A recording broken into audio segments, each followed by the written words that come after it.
Greetings everyone, a very warm welcome to you. My name is Nick and we're sort of in space.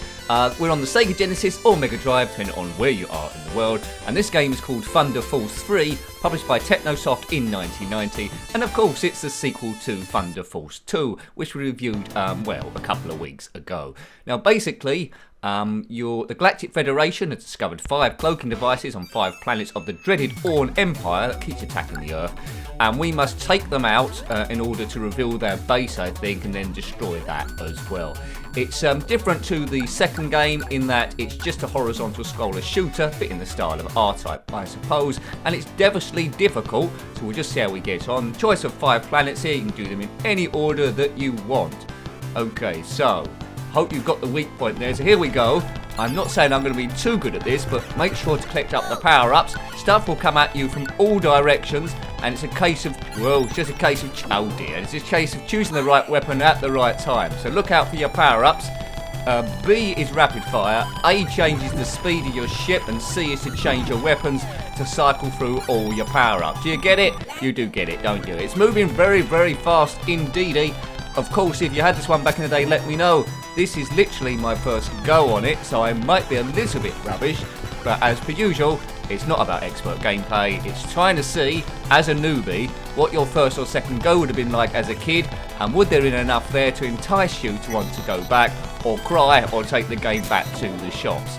Now, it's exuding qualities straight away. Look at the quality of this. Well, I suppose it's a mid-level boss there. The game is brilliant already, although it's very, very difficult. Game over for the newbie. It might be a case I need to relax a bit and not try and shoot everything, and maybe try and just weave around. But it's good that you've got a choice of 5 planets, so if you get stuck on one, you can just load up the other one, and that increases playability immensely and makes a child continue and not want to give up. So it's a quality shooter. It's coming from a recommendation, so thank you. That weapon will be far behind, is probably a bit more useful. There is another one called Thunder Force 4 that we might come to at some stage. So I don't think the first game come out on the Mega Drive, correct me if I'm wrong. The second one, you can go like top down, you can go like 8 different directions. This one, as I say, is just horizontal, so they've gone for a different direction, and it works brilliantly. The graphics are absolutely marvellous, and check out the music too. Good stuff. Good stuff. I'm not sure what other systems this come out on. I don't think it came out on the Commodore Amiga, although it had a lot of similar ones, but probably not moving quite at this speed. Project X, I suppose, moves similarly. Let's go. Alright, let's take out this thing. I think it said the weak point of the boss at the end was the belly, didn't it? Right, okay. Normally if you shoot at the heads of these things, they die quite quickly. Oh, come on, just die, you think? I don't think I can survive too much longer. Oh, and I got a bit of yellow which ripped through the ship. Oh, look at that weapon. Now that weapon's good. Mighty firing from behind. Oh, I've crashed into the floor. Nicky, that was terrible. So once you crash, sometimes you do lose a weapon.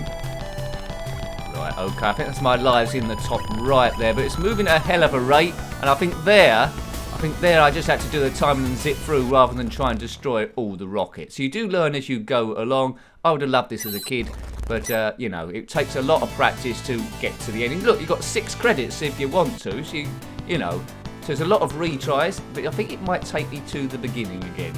This is the planet Hydra. There's a cloaking device by the dreaded ORN Empire, and we must take it out individually. Hooray! Right, okay, so there's a lot of stuff going on now. It's important to keep your power-ups, because that will make the game a lot easier.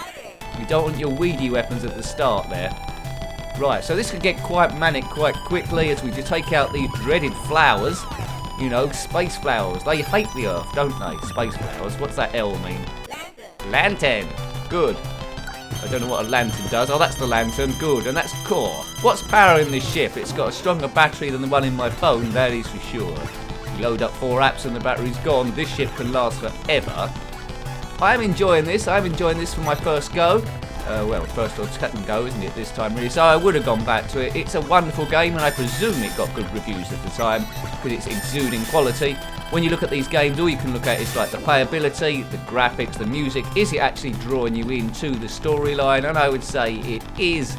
There's a lot of 2D horizontal scroller shooters, and although this is given pretty much what you expect. It's one of the best ones, and it has got enough originality, I think, to stand out on its own. So if you own the Mega Drive, Genesis, or just the Sega Mini, then I would say track this one down.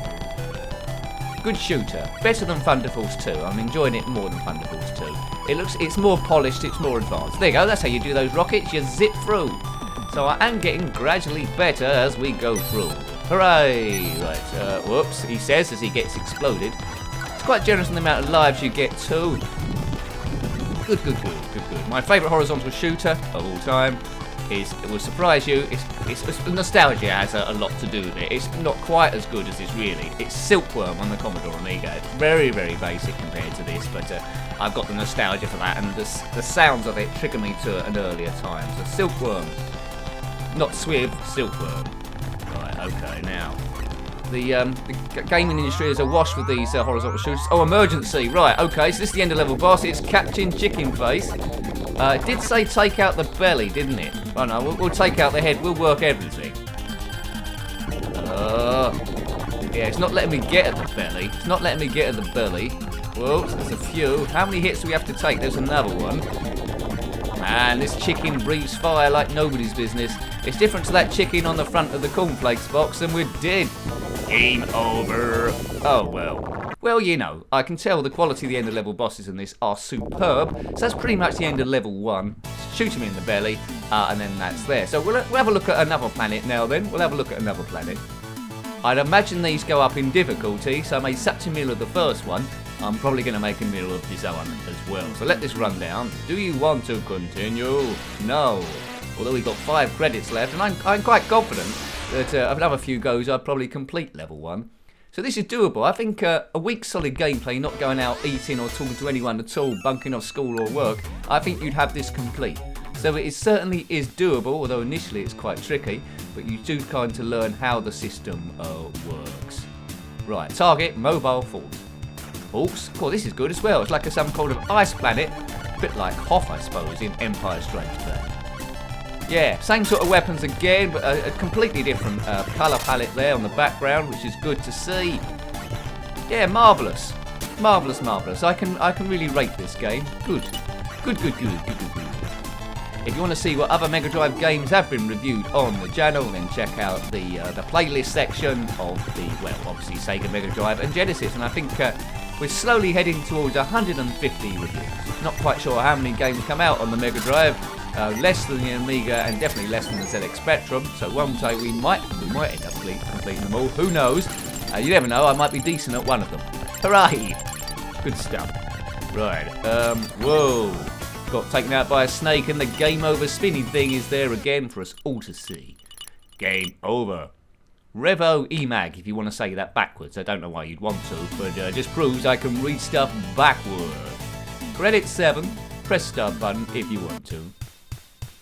Right, stage Ellis. The planet Ellis, don't know where this is. There's a map of it down there on the right. Mission level normals. So I'd imagine then there might be an option to make this easier if you want to. And probably there's an option to make it super duper devilishly difficult. But I'm finding it quite difficult at the moment anyway. I think the secret is really you don't need to shoot all of this stuff. You can probably just concentrate on avoiding it. As soon as you get the patterns and how these things work, you could probably save yourself a whole lot of hassle. I'm just flying into an accident the whole time. But as I say, it's the first time I've seen the thing. Blown up something there as we slowly descent. That's a quite good effect, isn't it? Well, we're going down, deeper and down into the planet's core. Avoid that stalactite. Whoa. Even the stalactites hate you, and the stalagmites, of course. Oh, that's a good weapon. A super-powered missile laser type thing. Oh man. Yeah, it's a bit like got a bit like Cabin Fighter on the ZX Spectrum then, where we can't we've got to direct ourselves through the cabin. A bit watery as well. Okie dokie. Okie dokie. Do you want to continue? Credits 6. Time's ticking down. Yeah, good. 5 cloaking devices. If you've completed this game, then let me know in the comment section below. If you're enjoying the videos, then please consider subscribing if you haven't already, because that does help it continue and, you know, promotes the channel in the search. Right. Right, Planet Siren. I guess this is the hardest planet because they put it at the end. Siren or Siren. The weak point is the eye. Target is the Kingfish. Now he seems like a quality end of level baddie. Looks like we're underwater here. I thought some bubbles go up. So double bubble, super trouble. Whoa. Got the same ship each time. It's the best one that Earth can afford. We've only sent one ship, not a fleet of ships. I don't know why. Probably other people have got better stuff to do. Oh, look at that weapon. It's like a, yeah, like a sonar thing. I suppose that fits with the watery theme. Avoid them.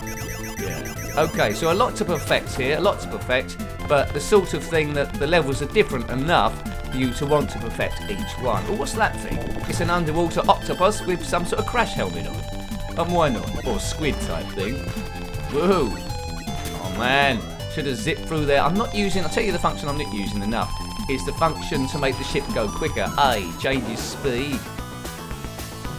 Getting a bit of a Xenon 2 vibe on this level, although Xenon 2 was a vertical scroller shooter. This one is horizontal, but it's very, yeah, the underwater theme with all the bits and bobs, the biminis and the bominies. I just made up some words there. There's no such thing as a bimini and a bomini. Target, Kingfish. We'll have one last go. We'll have one last go on it, and then we might leave it running in demo mode to see if the computer tells us how to properly play the game. Yeah, you never know. You never know. Right. Oh, I'm slowly getting it. I'm slowly getting it. I mean, R-Type was an incredibly difficult game. Did R-Type come out on the Mega Drive? I'll have to look that up. It come out on, well, it come out on everything, didn't it? So I suppose it might have done. Can't remember having R-Type on the list. Maybe it did. If you know, then comment. I think I've reviewed R-Type 3 on the Game Boy Advance. Because that was quick, wasn't it? That's because I was jibber-jabbering about other shooters and the game didn't like it. Good animation on that squid. That is quite good fun. That is quite good fun. Right, let's leave this running then to see if it goes into demo mode. Possibly shows us one of the other planets, or it might show us a planet we've already been to. So this is Technosoft in 1990. Doesn't time fly when you're having fun? At time of recording, that was 30 years ago. 30? Was it 30 years ago since 1990? That's pretty incredible. Well, time, you know. Time moves fast while you're doing other things. So, the galaxy of the Thunder Forces, Thunder Force 3. Is Thunder Force 4 better than this one? Is it more varied than this one? Or does it go back to its roots in Thunder Force 2? You could tell me if you want, because I haven't played it. Right, so we're in demo mode. Looks like the computer selected the planet Gorgon. And he's going to try and take out, or she, I don't know the gender of this machine. There. Oh, this looks good as well. Right, okay, so this isn't me playing. This is the computer in demo mode. The background's gone all a bit wiggly-whirly, a bit like Gynoog, I suppose. Gynoog was a good horizontal scroller shooter. Is Gynoog better than this one? Well, they're both quite brilliant. This one seems a bit more active. Like Gynoog's good and all. How can I separate those two? Right. Kaboom. Yeah, he's doing a bit better than me. He's selecting the best weapon, I think, for the situation. Now, looking at this, I think I've learned a bit here. As I suspected, quite often he's not firing, he's just avoiding stuff. And he's been a bit more tactical with his flight. He's not shooting the whole time, which pretty much I should have done. So if I play this again, I'd probably be a bit better, because I'll just do what the demo thing's doing. And he's got a force field as well, the big shovel. Yeah, and he's used his extra speed too, to zip through. You know, so it is telling you what to do to a degree, and it just shows you there's lots more to find. So I hope you liked having a look at that one. I was really impressed with it, although I need to improve quite a bit. I can say that about any games. I'm not going to mark it down just for that. So a great game, Thunder Force 3, better than Thunder Force 2, in my opinion. Published by Technosoft in 1990 on the SEGA Genesis or Mega Drive. If you've got any comments about this game, similar games, or anything retro, then please put that below. You're always more than welcome. Until next time, take great care of yourself and a very fond goodbye. Goodbye.